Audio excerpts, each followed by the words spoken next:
ان کی کتابوں میں بھی وہ یہ کہتے ہیں کہ ہمارے لیے یہ مقدس اور متبرک مقام ہے۔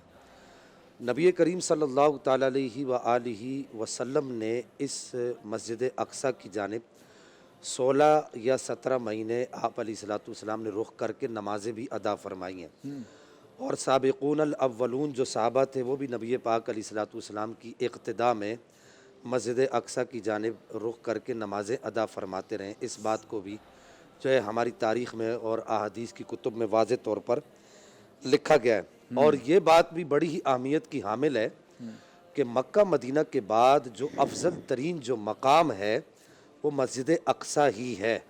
یعنی حدیث مبارکہ میں جس طرف شد رحال کا کہا گیا ہے، یعنی ساز و سامان باندھ کے جس طرف جانے کا کہا گیا ہے، وہ مسجد اقصیٰ ہی ہے۔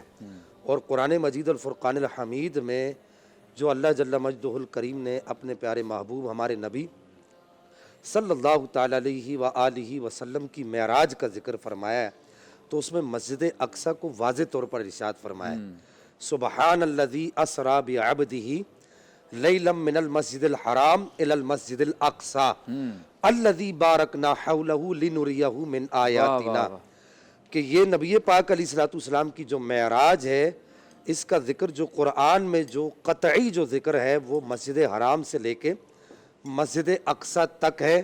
اس کا انکار کرنا بھی ہمارے علماء نے لکھا کہ معراج کے اس حصے کا انکار کرنا کفر ہے، چونکہ نبی پاک علیہ الصلوۃ والسلام کی معراج کا یہاں تک کا جو ذکر ہے وہ قرآن مجید الفرقان الحمید میں آ گیا ہے، اور پھر یہ اتنا متبرک اور مقدس مقام ہے مسلمانوں کے لیے کہ یہاں نبی پاک علیہ الصلوۃ والسلام نے شب معراج انبیاء کرام علیہم الصلوۃ والسلام کی تمام کی امامت بھی فرمائی ہے، اور اسی جگہ سے نبی پاک علیہ الصلوۃ والسلام کے جو جد ہیں حضرت ابراہیم علیہ نبینا علیہ الصلوۃ والسلام، ان کی یادیں بھی وابستہ ہیں، اور میلی معلومات کے مطابق مسجد اقصیٰ کے ارد گرد یہ جو ارض مقدس ہے فلسطین ہے، یہاں کم و بیش 1000 انبیاء کرام کے مزارات اب بھی موجود ہیں، اور ہزاروں جو ہے وہ مشاہیر اسلام، محدثین، مفسرین، بڑے بڑے علماء اور بڑے بڑے اولیاء کرام کے مزارات بھی اسی مسجد اقصیٰ کے ارد گرد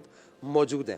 نبی پاک صلی اللہ تعالیٰ علیہ وبارک وسلم نے دنیا سے جانے سے پہلے جو علامات قیامت بیان فرمائی ہیں، تو آپ علیہ الصلوۃ والسلام نے ان میں سے ایک علامت یہ بھی بیان فرمائی ہے کہ آپ علیہ السلام نے ارشاد فرمایا کہ قیامت اس وقت تک نہیں آئے گی جب تک تم مسجد اقصیٰ کو آزاد نہیں دیکھ لو گے۔